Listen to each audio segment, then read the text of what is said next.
Welcome, Jack Ma. Thank you. Thank you. Thank you. We've all become very cognizant of Jack and his story. And when Alibaba went public with the largest IPO in history, we knew a lot more about him. So I want to talk about his personal story. I want to talk about how many times he tried and failed and what kept him going. I want to talk about where he is today and how he got here, and where he is going and how he expects to get there. And if he gets there, what will it all mean for him and for the people that he wants to inspire? So I begin with this question, though, Jack. Why are you back at Davos? It's a long break for 7 years. I think my last trip here was year 2008. But I was coming for year 2001 for the Young Global Leader for Tomorrow. And remember, I never heard about the Davos when I came. But when I came, in the Switzerland, so many young people demonstrate. It was such a horrible thing that I asked them, why did they do it? They say, anti-globalization. And I say, why? Globalization is a great thing. Why people don't like it? And then we come all the way for 2 hours here. There's a machine gun. There's people checking. I say, oh, God, is that a forum or is it a prison we're going to go? Is that? But when I joined the forum as the Young Global Leader, I was thrilled by so many ideas. For the first 3-4 years, I learned what does the globalization mean? What does the corporate citizenship mean? What about social responsibility mean? All these new ideas, and I see so many great leaders talking about leadership, and I benefit a lot. And the year 2008 and 2009, when the financial crisis came, I think it's better go back to work, because we can never win the world by talking. So go back, spend 7 years. Now I come back, I think it's time to do something return. Because I learned so much. Let's talk 12 years ago. So why I should not talking to the young global leader of today, sharing with them how we've gone through. Okay. So that was the thing. Let's start with where you are today. Just how big is Alibaba? How many people come every day? How many people come in a week? How fast is it growing? Yeah, we have over 100 million buyers visiting our site, shopping our site every day. And we created 100 million every day. We created 14 million jobs for China, directly and indirectly. And we grow from 18 people to 30,000 people, 18 people in my apartment, to now we have 4 big campus. Compared to 15 years ago, we were big, but compared to 15 years later, we're still a baby. How big will you be 15 years from now? I think 15 years ago, I told my team that in the past 15 years, we grow from nothing to this size. And 15 years later, I want people to know about Alibaba, know Taobao, because it's already everywhere. I want 15 years ago when we talk about what is e-commerce, why small business can using this e-commerce, this internet, can do business across the nation. And I hope 15 years later, people forget about e-commerce because they think it's like electricity. Nobody thinks it's a high tech today. Now, this is something that I don't want 15 years later, we still walk on the street talking about why and how e-commerce can help people. Talk about the IPO. Did it exceed your expectations? Well, it's a pretty small IPO, 250. Yes. Yeah. The largest IPO in the history of Wall Street. We raised. And number 2 was a Chinese bank. Thank you. I remember year 2001. We went to raise some 5 million, 3 million venture capitalist dollars in the USA, and got rejected. And I say we come back raising a little bit more. But I think, what we think more about is for $25 billion, how we can spend the money efficiently, because this is not the money, this is the trust from the world, the trust from those people. They want you to do better jobs, to help more people. They want to have a good return. So I think gives me more pressure, because when our market cap is bigger than IBM, for a certain day we're bigger than Walmart. We're one of the top 10, 15 largest market cap company in the world. I told my team and myself, is that true? We're not that good. Because years ago, people say, Alibaba model is terrible. Does not make money, have this and that, all the big bad things, because Amazon is better, eBay is better, Google is better, and there's no such model like Alibaba in the USA. So I told myself and people, we were better than people thought. But today, when we are that big size, I said, no, we are not that good as people thought. We're just a company 15 years old. Average age is 27, 28 years old, young people. We're doing something that human beings have never tried. So I want to talk about the future. Let me take you back to when you were born in Hangzhou, where the headquarters still are. Yep. And your campus is there. You don't have a loot, don't move your loot. Your headquarters there. Yeah, you found it there, loot there. You grew up in the 60s. 64. Born in 64. That was the time of the Cultural Revolution. Yeah, it was the end of the Cultural Revolution. It was, well, my grandfather was a tiny landlord, was considered, after liberation, was considered to be a bad guy. So I was, I know how tough it was when I was a kid. You tried to get into 3 colleges. Mm-hmm. Each time they rejected you. No, I tried. There is an examination that young people, if you want to go university, you have to take the examinations. So I failed 3 times. Right. But a lot of fail. I failed for funny things that I failed a key primary school test for 2 times. And I failed 3 times for the middle schools. And you will never believe in Hangzhou, my city, there's only 1 middle school that lasts only 1 year.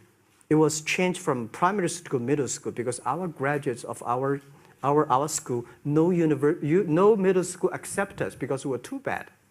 Yeah. They would become a middle school. What effect did it have, though, being rejected? Well, I think we have to get used to it. We're not that good. Even today, we still have a lot of people reject us. I think when I graduate from universities, and before I, for 3 years, I tried to fill in the universities.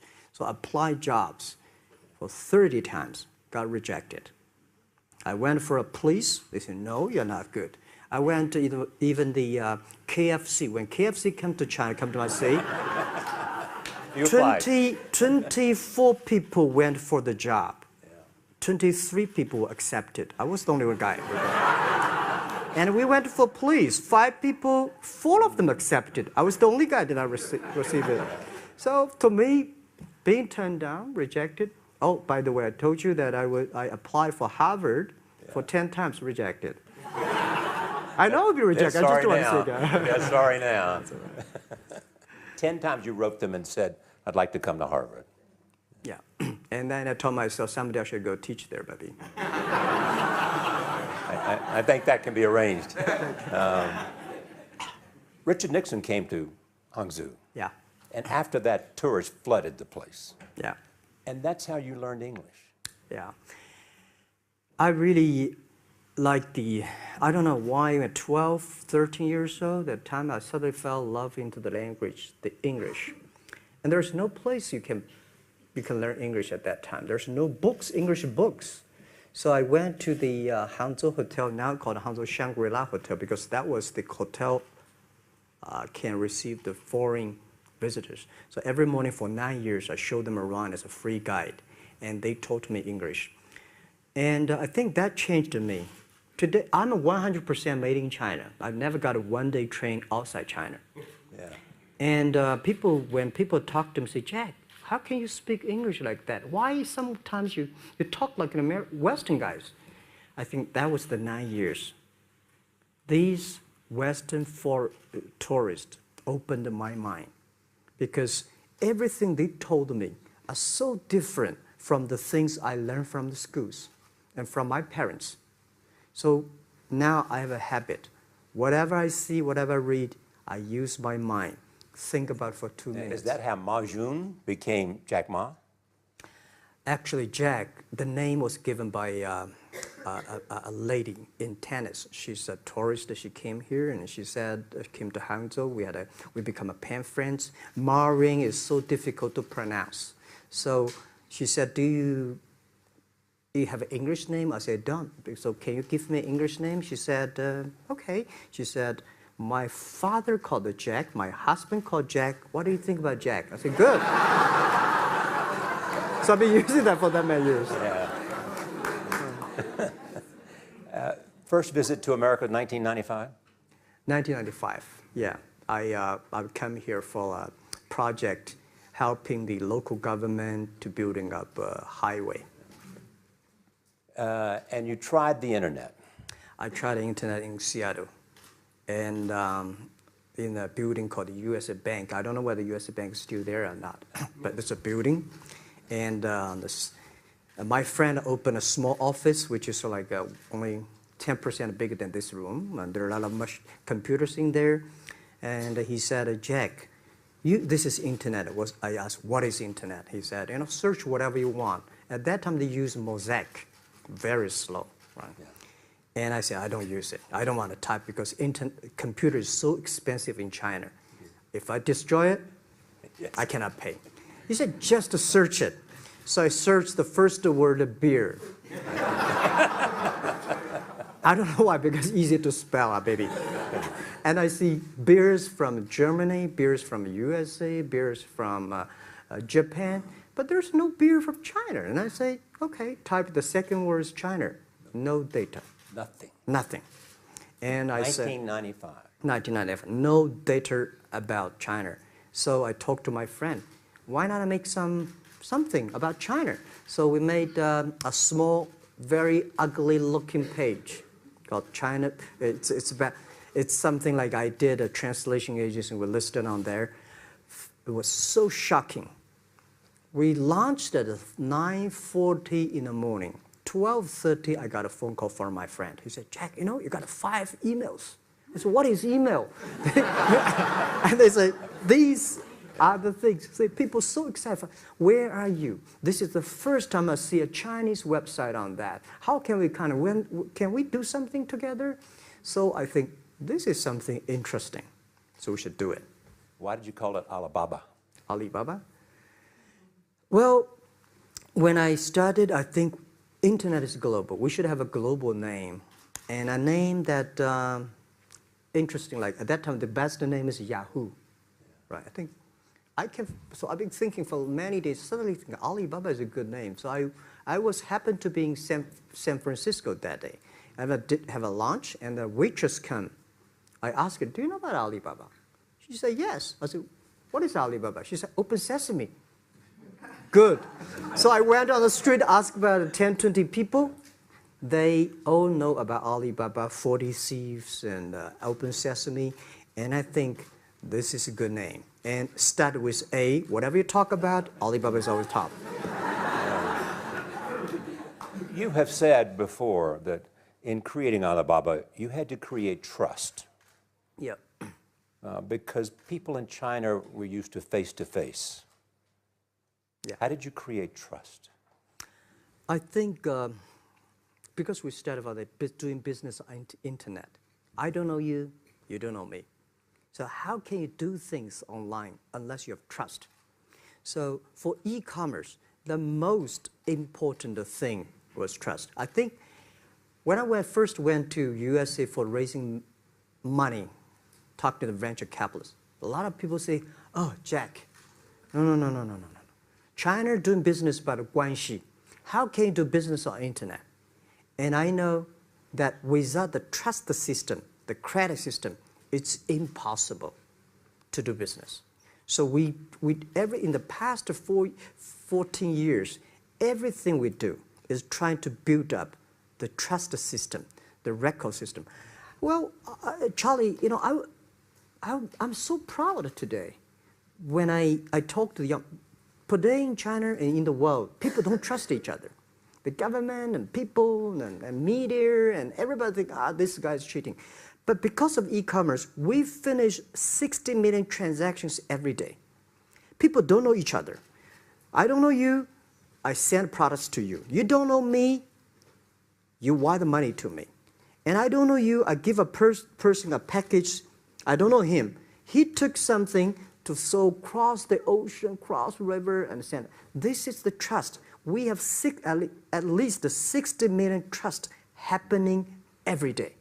But you created it by creating an escrow account in the beginning. Yep. You know, and so you keep the money until they got the product. Yeah. And then you release the money. That's true. I mean, the escrow service is about Alipay. When I this idea, I would love Davos, because it was a big decision. Because for first 3 years, Alibaba is just like e-marketplaces for information. What you have, what I have, we talk a lot of time, but don't do any business. Because there is no payment. I talked to the banks. No banks want to do it. Banks say, oh, no, this thing never work. So I don't know what to do. Because if I start to launch a payment system, it's against the financial legal laws. Because you have to have a license. But if I don't do it, e-commerce will go nowhere. So then I went to Davos. I listened to a leadership discussion. Leadership is about responsibility. And after I listened to that panel, I give a call to my friends, my colleagues in my apartment, say, do it now, immediately. If something wrong, the government not happy about that, if one body has to go to the prison, Jack might go to the prison. Because it is so important for China, for the world, to build up the trust system. And if you did not do it, I said, and do not do it properly, stealing money, money wash, no trust record, I send you to the prison. So that was the thing. And people don't like it. So many people I talked to at that time for Alipay, they say, this is the stupidest idea you have ever got. But I say, I don't wear the stupid clever as long as people use it. Now we have 800 million people using this Alipay. Stupid things, if you do whatever is better. Alipay is a privately held thing. It's not part of Alibaba. No, it's a private. Let me talk about money for a second. Yeah. You have never gotten money from the Chinese government? No. None. None. I want it at the beginning, and later I don't want it, because I think if the company always think about picking money from out of the government pockets, that company is rubbish. Think about how can you make money from the customers and market and then help customers succeed. That's our philosophy. No money from Chinese banks? No. No. At that time I want, and now they want to give me, I don't want it. Yeah. All right. Your relationship with the government. Mm-hmm. Yeah. What's your relationship? I mean, if they didn't here's what some say, that you have existed in an environment that's not, they have restricted competition for you. And that's a pretty good thing to do for a private company. Yeah. I think the relationship with the government for us is very interesting. For the first 5 years, because I've been working as a part-time jobber for a government organization called Ministry of Foreign Trade, 1997, for 14 months. And I learned that you should never rely on government organization to do e-commerce. And I started a business. I told my people and team, in love with the government, don't marry them. Yes. Respect them. And a lot of people say, well, government officers talking about internet, the censorship and this, that, and they worry about. I think it's the opportunity, it's a responsibility talking to them, tell them how internet can help. So you tell them we create jobs. Oh yeah, I think a lot of people debate and fight against them, and in the first 12 years, anybody come to my office, I sit down talking to them, how we can help economy, how we can create jobs, why China will improve by the internet. I think because internet at that time is new to any government. And if you convince somebody, and you have the chance. So today I'm very talkative. That probably, this is why I talk to so many people. So, I mean, if the government comes to you and asks you to do something for them. Mm-hmm. Normally, when government comes say, Jack, can you do this project? I say no. I say no. I can introduce some friends who are interested in doing that for you. But if they continue to want me to do it, I say, okay, I do it, but I don't charge. I hope next time don't come to me again. But recently, we help some government organizations do it. For example, every Spring Festival, the train ticket is so difficult. Hundreds and thousands of farmers work in the cities. In the Spring Festival, they go to the hometown. But when they order tickets on the other way, the whole system crashed for 5 years. So I told my young people, go support them. Don't charge anything. Because I don't want to see millions of farmers go back to city and they cannot buy the tickets. So it's something that it's not for money. It's something it's not for the government. It's for the millions of people. They can buy tickets in a snowy night and they don't have to wait. They just use mobile phone, online, they get ticket. One way stop along the route to where you are in that big IPO was Yahoo. Jerry Yang gave you invested $1 billion. Yeah. $1 billion. Yeah. It turned out to be a pretty good investment for Yahoo. Yeah. But one time after another, you raised this money on your own outside of China with investors. Mm-hmm. Yeah, I'm very thankful for all the investors because 1999, year 2000, and even at the Yahoo time, a lot of people say this Jack is crazy. He's doing something that we don't understand. A lot of venture capitalists give you money because there is such a American model already there. But they say, Alibaba, we don't see this kind of model, right? They say Jack's crazy. Yeah, this is crazy guy. I mean, yeah. I remember my first time in Time magazine, they call me Crazy Jack. And I think crazy is good. We are crazy, right. But we're not stupid. We know what we are doing, but if everybody agree with me, if everybody believe our idea is good, we have no chance.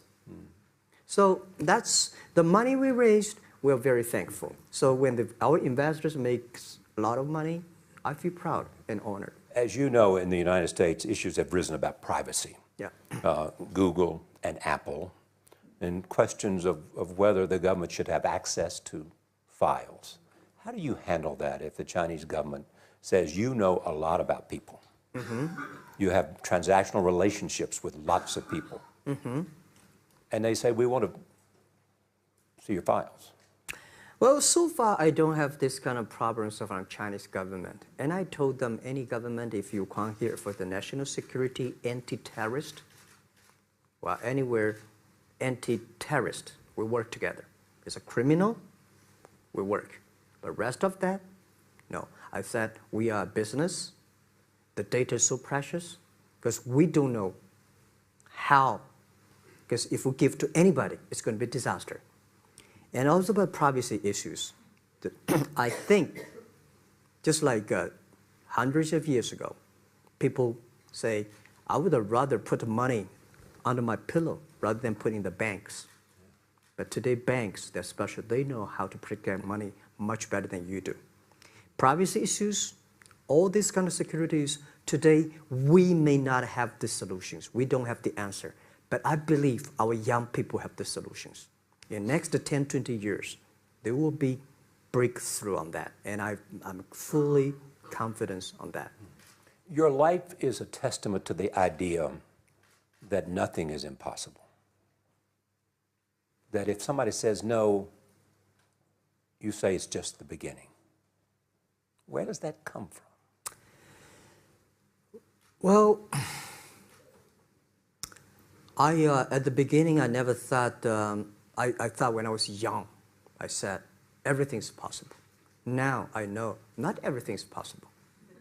When you have something, you have to think about, you have to consider about the others. You have to consider about the customer, society, your employees, your shareholders, society. There are so many things that I think if you continue to work hard, there's possibility. And I just feel that I'm enthusiastic about what we are doing. At the beginning, for the first 5 years, I just want to survive. And 5 years later, I think... That's 2000, from 90... Yeah. But later, I think, wow, so many people's life changed. I was so excited, you know, for the first 3 years, we made zero revenue. Zero revenue. But we are so excited to continue to work. You know what happened? I remember many times when I go to a restaurant and have dinner, somebody came, when I was trying to pay the bill, the owner of the restaurant came to say, "Sir, your bill is paid by someone." And the small note say, "Hey, Mr. Ma, I'm your customer of Alibaba Group, Alibaba platform. I made a lot of money, and I know you don't make any money. I pay the bill for you." Yeah. And I remember one day that I was sitting somewhere in the coffee, somebody sending me a cigar. I don't smoke cigar, but there's a note, "Thank you very much, I'm your customer." And I remember in the Taobao days, I was at the Shangri-La Hotel in Beijing. When I get on the taxi, the man who opened the door for me, the boy at the gate, he said, "Jack, thank you very much. I'm service here. My girlfriend makes more money than I do on your site." And this is something that you know that it's not amazing. If you don't do it, nothing's possible. If you try to do it, at least you have the hope. The revenue comes from advertising and a smaller amount from transactional fees. Yeah. Most of it from advertising. Tiny. Tiny from advertising? Tiny from advertising, tiny from transactions, because we need big mass. Now we have more than 10 million small business power sellers selling our site to everywhere. So the transactions we have is second after Walmart. So tiny. Second after Walmart. Yeah, tiny of the of the money already make us big. So, you know, second after Walmart. I remember one of the senior management of Walmart guys came to Hangzhou 5 years ago. He said, "Jack, you know, you did a great job," and blah, blah, blah. So I said, "Maybe in 10 years we'll be bigger than Walmart." He said, "Young man, you have a good hope." So we said, "Make a bet. I think in 10 years we'll be bigger than Walmart on the sales." Because if you want to have 10,000 new customers, you have to build a new warehouse and this, that. For me, 2 servers. What's your market cap versus Walmart today? I don't know, but don't maybe either. It's close. I think so. Maybe we should check later. All right. Yeah. So where are you going? What does Jack want? I think because the name for Alibaba, we are internet company, happen to be in China. We have the same spirit and entrepreneur spirit like every great entrepreneurs in the world. And I remember the day when I started Alibaba, we want to have a mission helping small business doing easier. So next step is, today, so many millions of small business using our platform to sell things, and over 300 million consumers buy things from our site. Cheapest, efficient. So what I'm thinking about, how we can make Alibaba a platform for global small business. My vision is that if we can help a Norway small business can sell things to Argentina, and Argentina consumers can buy things online from Switzerland, and we can build up, which I called, I don't know, maybe not right word, called EWTO. The WTO is great, past century. But WTO helped so many big companies to sell things across the nation. Today, internet can help small business sell things across the oceans, across the nations. And I hope that we can serve 2 billion consumers. 2 billion consumers. 2 billion consumers. We can help 10 million small business outside China. Help them. Outside China. Outside China. Because we help the American farmers in Washington State almost 300 tons of cherries to China last year. Cherries. Before we sell, the ambassador of USA came to me and said, Jack, can you help us selling cherries? In China. I said, what cherries and the fruits?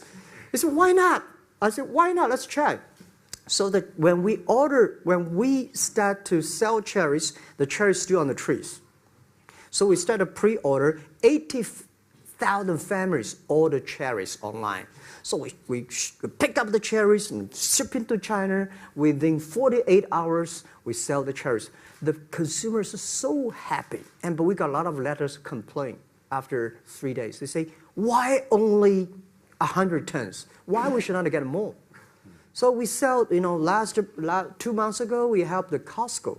We sold 300 tons of nuts to China.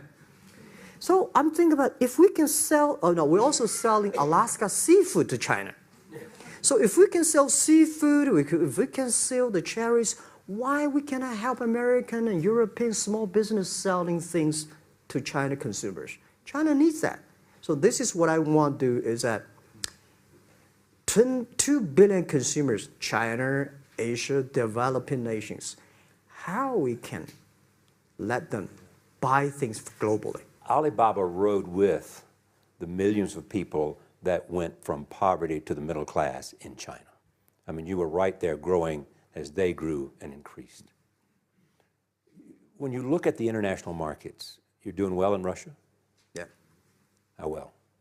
We do pretty good on Russia, and we do also pretty good in Brazil. In Brazil?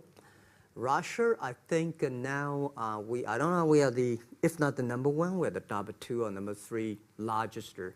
E-commerce. E-commerce. I remember last year we had a campaign.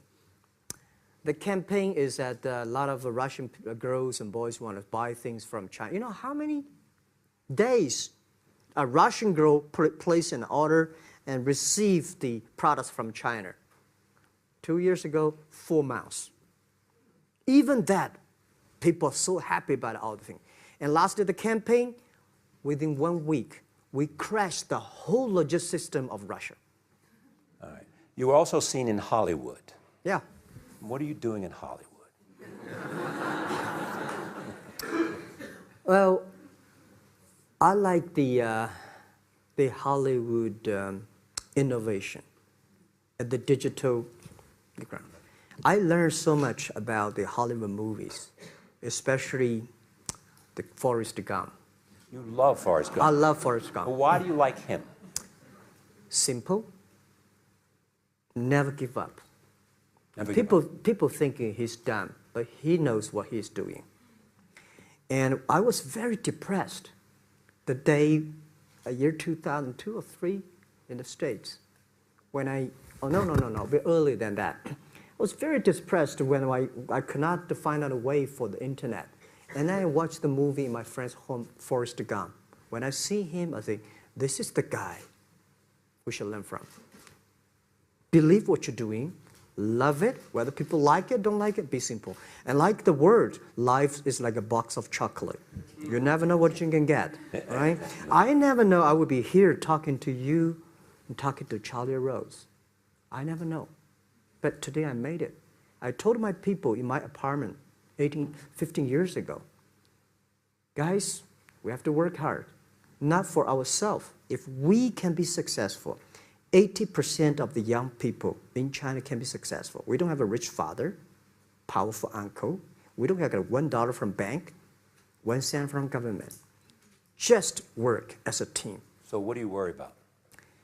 I worry about it today. Young people, a lot of young people lose hope, lose vision, and start to complain. Because we also have the same period. Because when I got, it's not a good feeling being rejected by so many people. We also depressed, but at least later we find that the world has a lot of opportunity. How you see the world, how you catch the opportunity. So, in the Hollywood gives me a lot of inspiration. You know? But you were out there for business. You were out there because you want to make movies and sell them. I want to make the movie for business-wise. We are e-commerce company. We have a lot of products that need logistic. But movie, TV, these are things you don't need logistic system. And movie probably is the best product that can help Chinese young people to understand. Because one thing I told the Chinese people, my friends, in American movie, all the heroes at the beginning, they look like a bad guy. Terrible things coming, they become a hero. And finally, they all survived. China, if you're a hero, all the hero died. So, because only dead people become the hero. So nobody want to be the hero. So you want to change the Chinese definition of hero? Yeah, I want to say hero. Today we have so many heroes who live in this world. Are you still writing these kung fu novels, or are you just reading them? I read them, and I start to write something. I think it's fun. The kung fu is something you start to think about something that you cannot do. But if you have some luck, if you continue to practice, if you got a good master, if you're a good team, you get expert. So at least to make me, when I'm busy, when I'm tired or frustrated, I read kung fu books. And You also travel with a Tai Chi. Am I saying that right? A trainer. Trainer. Tai Chi? Tai Chi. Tai Chi. Tai Chi, yeah. What does that do for you, other than keep you in good health? I love Tai Chi. Tai Chi is a philosophy about yin and yang. Yeah. Tai Chi is about how you balance, how you work, like a competition. People say when I compete with eBay, say, you hate eBay. No, I don't hate eBay. It's a great company. You know, they come, I go. You know, Tai Chi is like, you fight here, I go over there. You put it on the top, I go to down, right? So it's a balance, right? You are heavy, I'm small, you know.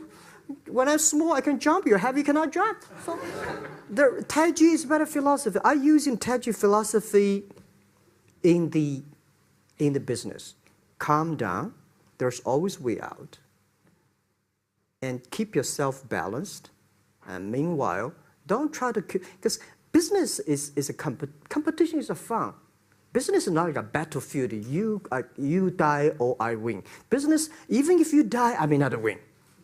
Right? So it's about fun. So Tai Chi gives me a lot of inspirations. But you want your life and you want this company, Alibaba, to change the world. And you're changing the world if, in fact, you provide a forum for buying and you enable people to earn a living. Yeah.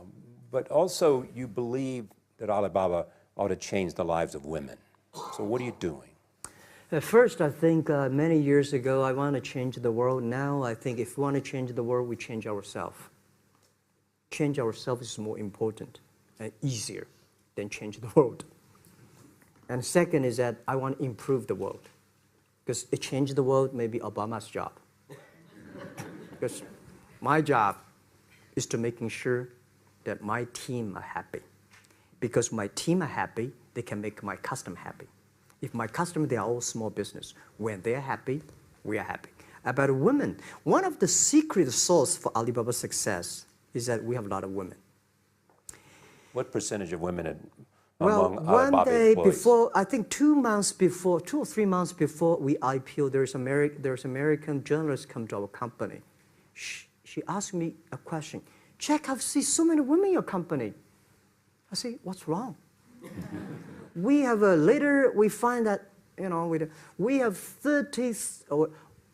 47% of the employees of our company are women. How many? 40? 47% of our company are women. And we actually had a 51 because we acquired some company these days. They have more men, so balance that.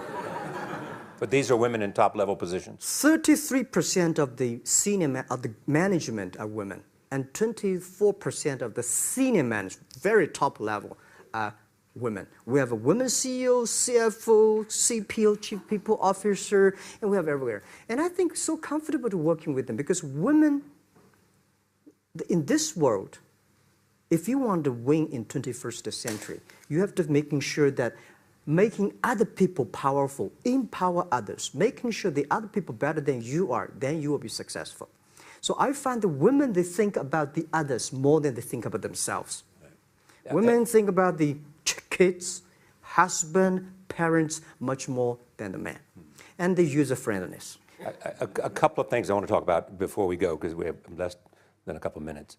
China today, are you worried the economy slowed down? No, I don't worry about it. I think China is doing, it's slowing down is much better than keep on 9%. China today is the second largest economy in the world. It's impossible to keep 9% of the growth. If China still keeps the 9% of the growth of the economy, there must be something wrong. You will never see the blue sky. And you will never see the quality. China should pay attention to the quality of the economy. China should not. So if we have a lot of influence, you know, like the Hollywood movies things, and we have sports and these things in the GDP, will be much better. So I think, just like a human growth, you can never, this body can never grow. Certain time, the slow of growth of the body was slow, but you should grow your mind, grow your culture, grow your value, grow your wisdom. I think China is moving to that direction. And you saw Modi in India? Pardon? Did you see Modi in India? Not yet. I'm looking forward to that. So you'll go to India. Yeah. Finally, there's this. You're one of the world's richest people. Your company is one of the world's richest companies. What do you want beyond Alibaba? Well, by richest people, I was really not happy in the past 3 months when people say Jack Ma is the richest people of China. Global celebrity, they said. No, I'm not. When I started business, you are. I never thought, because how many? Yeah, maybe I am. Not, but I think 15 years ago, in my apartment, my wife was at that time one of the 18 founders. I asked her, "Do you want your husband to be a rich person?" I never said rich person in China, rich person in Hangzhou, or you want your husband to be a respected person. She said, "Of course, respected." Because she never believed, and I don't believe we'll be rich people.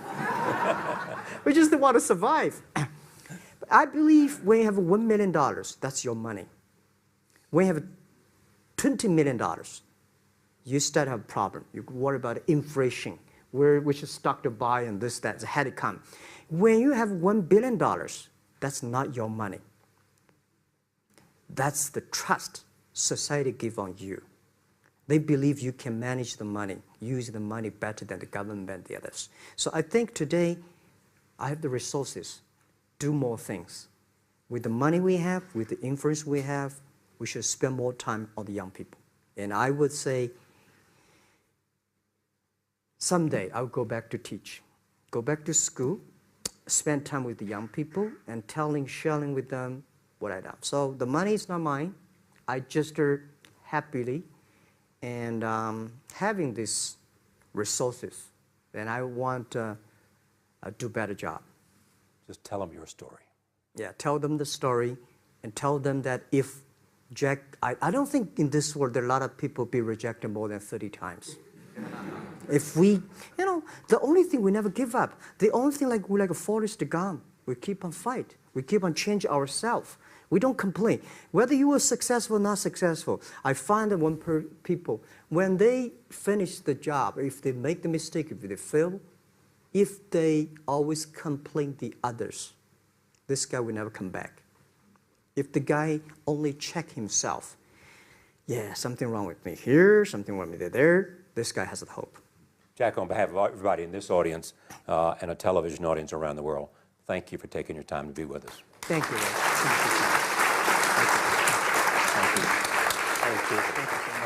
Thank you. Thank you so much, Rob.